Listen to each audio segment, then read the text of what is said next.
Homegrown Radio. Style is a way to say who you are without even having to say a word. And fashion is about something that's coming from within you.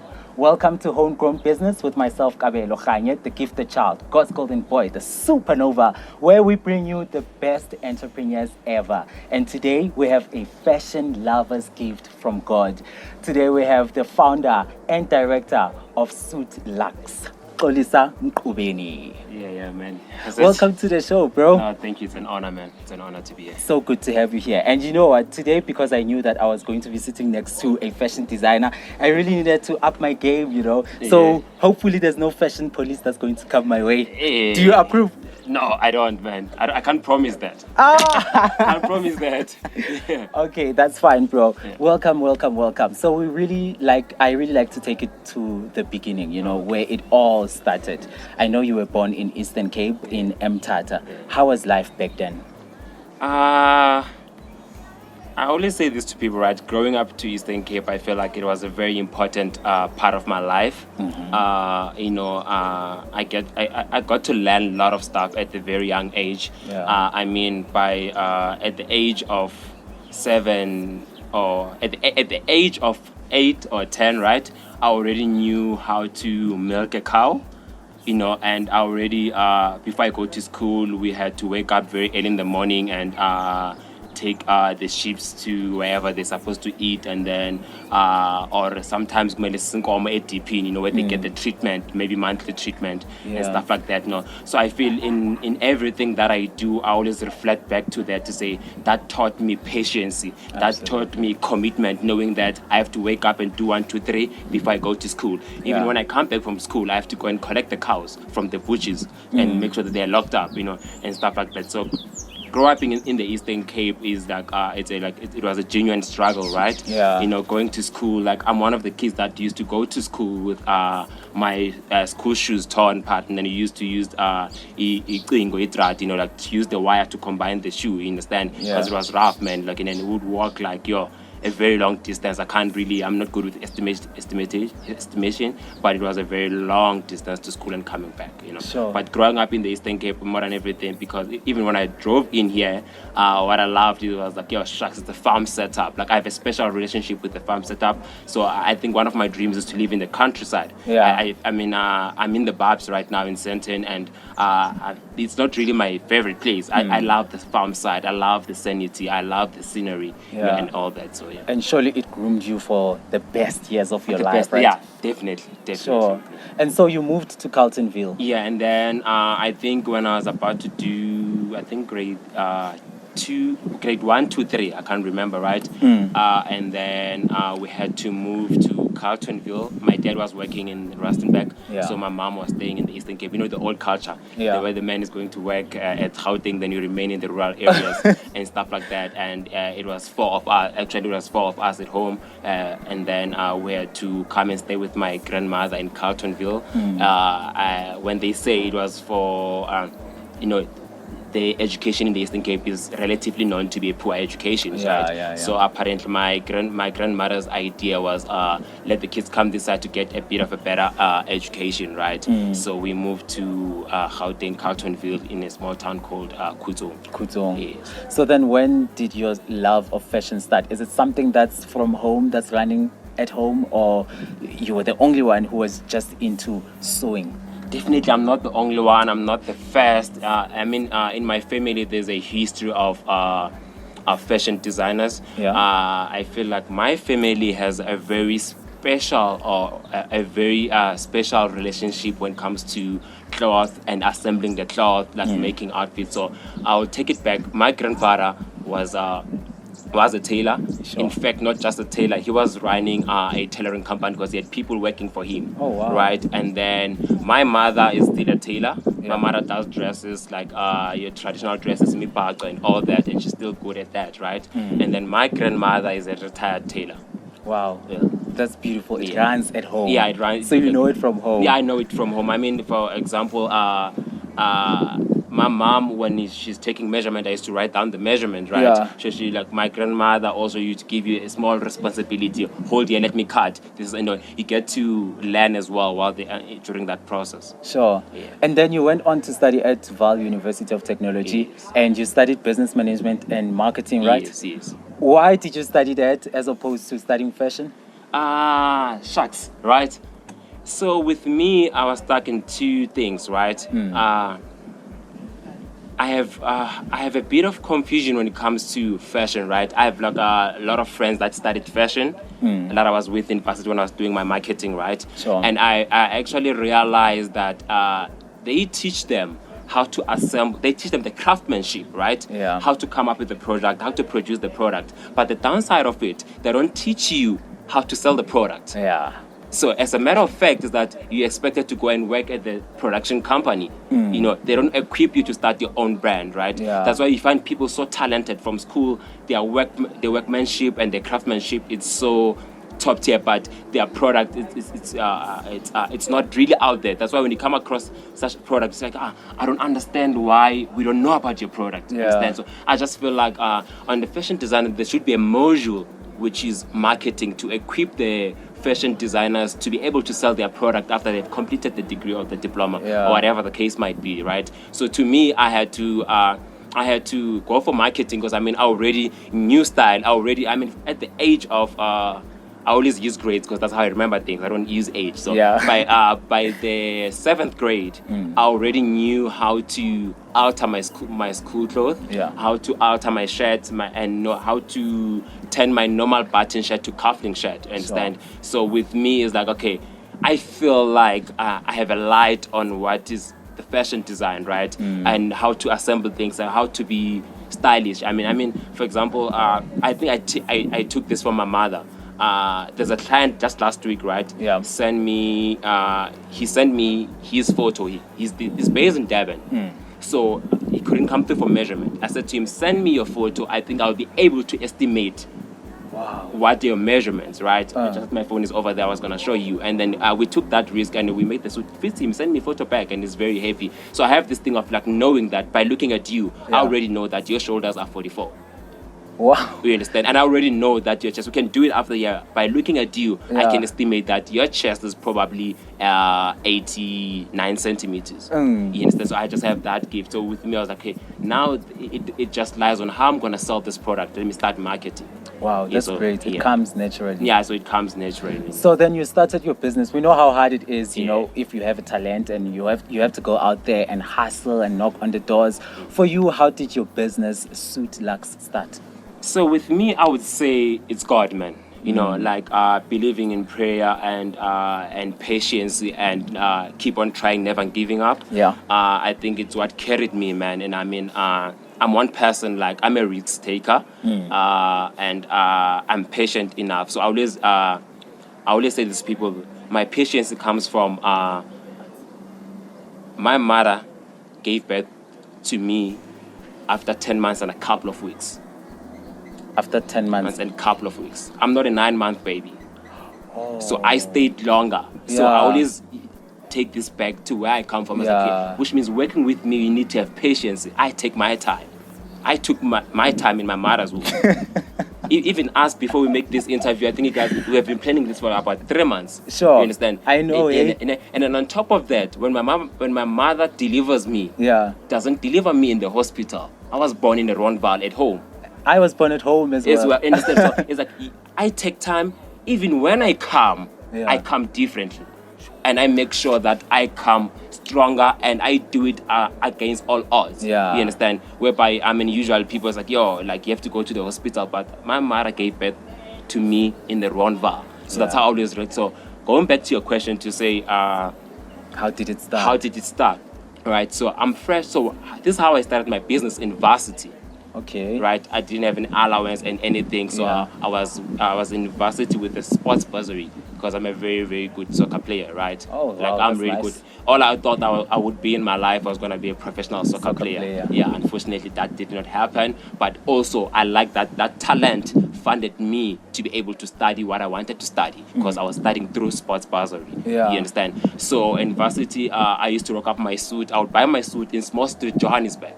I would go to Small Street and buy a suit and alter them by handmade, because I didn't have the machine. Sure. I'm a dress, so I would do it by handmade, and then I will adjust my suit to fit me. So whenever I'm in campus, people will be like, where do you get your suit? It's my graduation, blah, blah. I was doing first year, right? I was like, no, I'm not going to give these people my plaque. Yeah.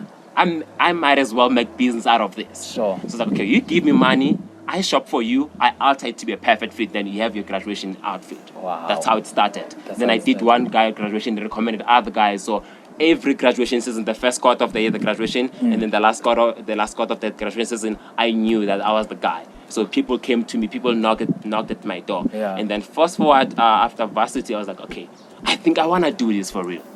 But now I need to do it differently, because I want to tap into the market of weddings. I want to tap in the market of young professionals, businessmen, politicians, right? Celebrities, whatever the case might be. But I knew that I needed to improve my product. Yeah. So I always tell people this. You should never think your product is the best product. You should always look ways on improving it. I know when they say if it's not broken, don't fix it, Don't right? fix it. But I say, like, you have to constantly find a way to improve your product, because the world is not waiting for you. Somebody's sitting there improving the product, right? Sure. So how it comes about, 2017, I'm staying, actually, funny enough, based here in St. Giron. I think it's like 8 minutes from here. And I Okay. was by the Forest Hill. Yeah. So I was based in St. Giron, staying with my brother. I just completed my diploma with Valley University. I'm stuck. I don't have funding to start my business. I'm like, my brothers, come stay with me in St. Giron, and then have your time, take your time. Then I come across a guy, and then who's also very interested in the same thing, but I already started. So it's like, okay, you know what? Because I have nothing to offer besides the skill and the time, and he has the finance to do that, right? It's like, okay, let's come together, let's build this, right? Then we started late 2017 building that together, and then it became a very huge brand. And then when the time is right, I decided, you know what? I always wanted to have my own thing. Now I feel like I have raised enough funds. It's time for me to step out and start my own thing and run it how I always wanted to run. Sure. So that's how it started. So when a client approaches you, to say, please do a suit for me, put together a suit for me, what do you do? Do you sit down with them to see their vision? Or do they just say, I need a suit, orange suit, to go to an event? Just do your thing. Yeah. So, I mean, what the process, for example, it's by consultation only. Like, it's a private appointment. So you have to book an appointment. You come through our studio. We're based in St. Morningside. So you come through to our studio, and then we sit down. So my consultation area is pretty much of this look, right? Yeah. Whereby there's a mannequin, there's fabric samples, there's shoes, right? Okay. So the first question is, what's the event? Yeah. What were you thinking to wear? Like it's like we brainstorm. It's like having a conversation with the client. I'm trying to study the client. Are you a bold guy to go for a master jacket? Are you a reserved guy? Like I can pick it up from how you speak, and how you look, right? So we have a conversation. Then the client explains to me what he wants, and then maybe I oppose to say no. Instead of making the collar black, let's make it blue, right? So I mean, bespoke. It's about the designer and the client coming together, trying to make a beautiful outfit. So you book an appointment, you come through, we consult, you go through our fabrics. So we have like fabric swatches like these. We go through, we show you fabrics, and then we explain the whole thing, what you do in your suit, right? You go as far as I mean, it's a process. So what you do, basically, you come through, we consult, we have a conversation. It's a gentleman's talk. We're just like having a chill conversation. You have your drinks, we just talk. What do you want? How you have envisioned your wedding suit to be like? How you have envisioned your graduations to be like? You understand? So that's the process. You come through and then you do that. So I was going down your Instagram page, and I see only suits for males. Suits for males. Yeah, would you ever consider going for women's couture?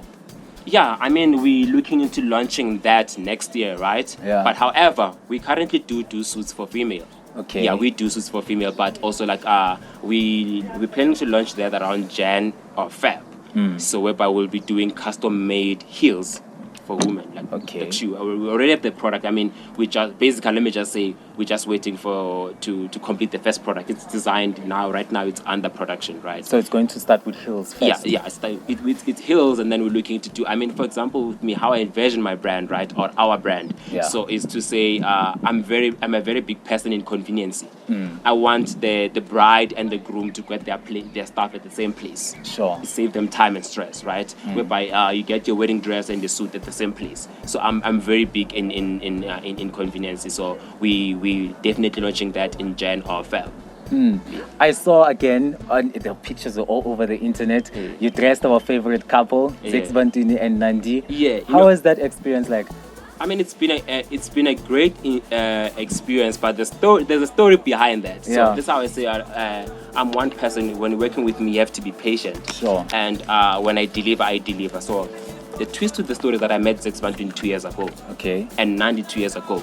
We spoke about the suit there, and it didn't happen. Actually, Nandi was asking me, because now they called me when Zex was supposed to perform the biggest song in the country, Osama, and Miss SA, right? And then Nandi calls me. He's like, yo, Zex is out. He couldn't call you, but we think he needs a couple of suits for Osama. He's performing Osama and Miss SA and whatever. And then they came through, and then we did that. But Nandi asked me, because we met you 2 years ago. You know how people are, like when you meet celebrities, you call them day and night to say, yo, when are we making this suit? When are you placing your order? Yeah. She was asking why I never did that. I said, like, I'm one person. I believe things that happen naturally. Yeah, You understand? they need to come to you. And I was saying to Nandi, look at the twist, right? Zex has always been a big artist, right?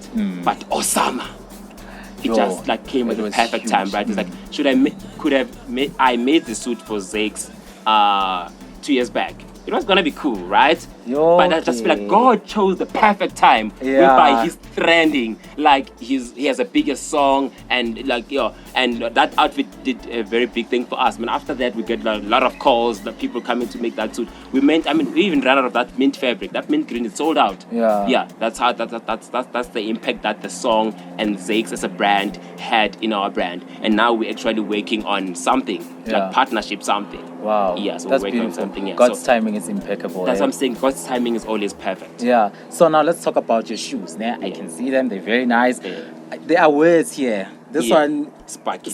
Yes, it's Sparky. So do the client just come to you and say, okay, please write Kabelo here, or there's a specific word? That's not that. So we have a platform.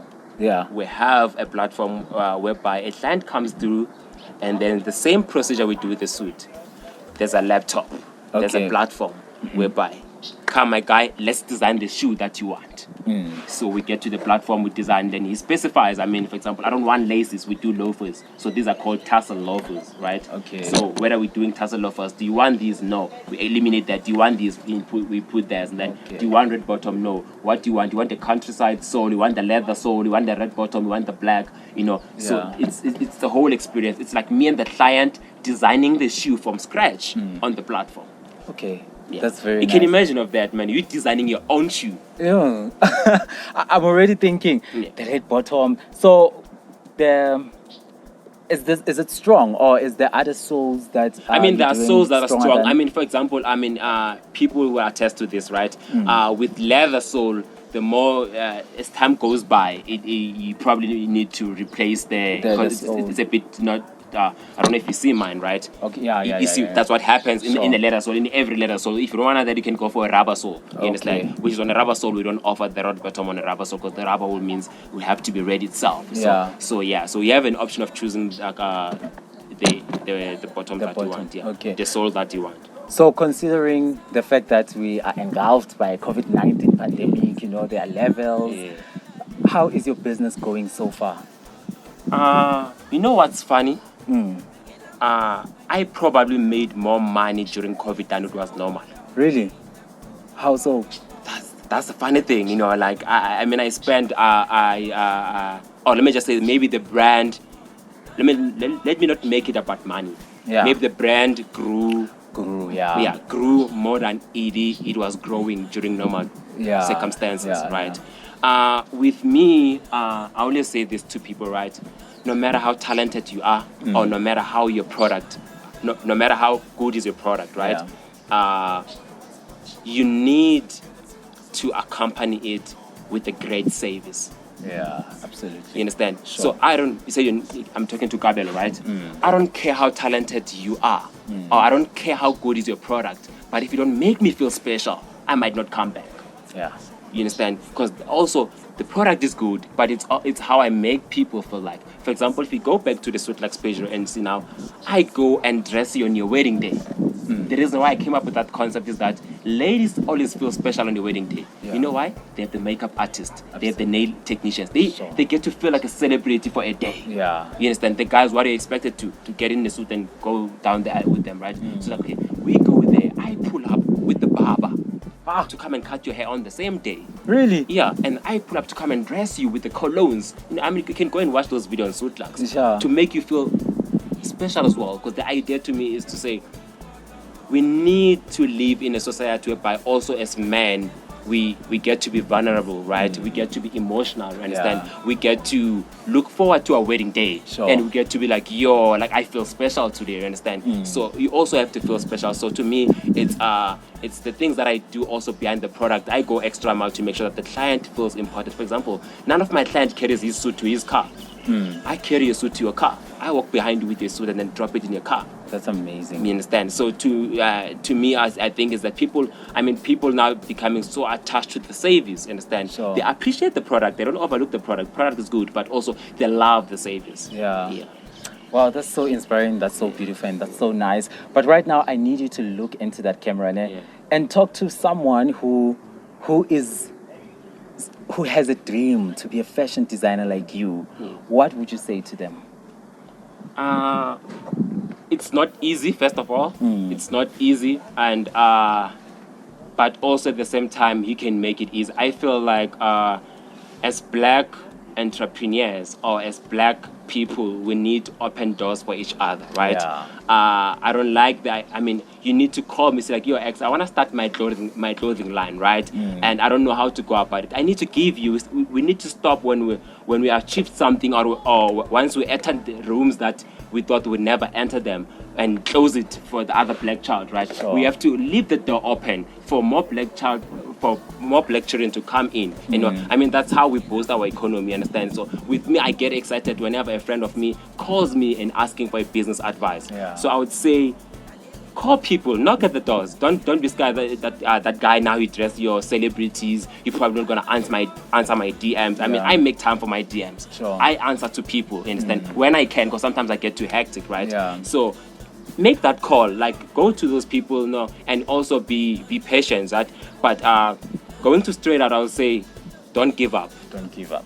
The power of prayer, Yeah. the power of the tongue.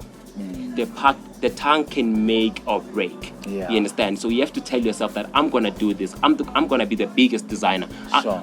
Believe in your product. You understand? So it's very, very, very impossible to expect people to believe in your product when you don't believe in your product. Yeah. Wherever I go, I'm dressing on my own suit and my own brand shoe. You understand? The only thing that are not my brands are the things that we don't produce. You understand? Unfortunately, we don't produce glasses. I have to buy glasses. Yeah. We don't produce watches. I have to buy watches, right? But I make it a point, every little thing that we're able to produce, I wear it. I'm wearing our shoes right now. I'm wearing our suit, our shirt, and everything, you know. So believe in yourself, prayer, work hard, knock at the doors. Absolutely. Yeah. Ngivumelana nawe mfethu. They say umlomo uyadala. You know, Yeah. it starts here. Yeah, You need it's- to vision it. it's The all in vision your is the mind. promise. Yeah. And once you say it out, the universe is listening. So your social media platforms, quickly. So on Instagram, I'm Xolisa_Mqubeni, and then on Facebook, I'm Xolisa Mqubeni, and then the business Instagram page is at Suitlux, at Suit_Lux. Yeah. And then on Twitter, I'm Xolisa Mqubeni. There you have it. Thank you so much for watching. They say whatever it is that you're doing, it's not legendary unless you do it in a suit. But then how true is that? We don't know. My name is Kabelo Khanye, and this is the founder and director of Suit Lux, Xolisa Mqubeni. Thank you so much. This is how we're closing it off. Thank you. Thank you, man. So, bro, thanks so much.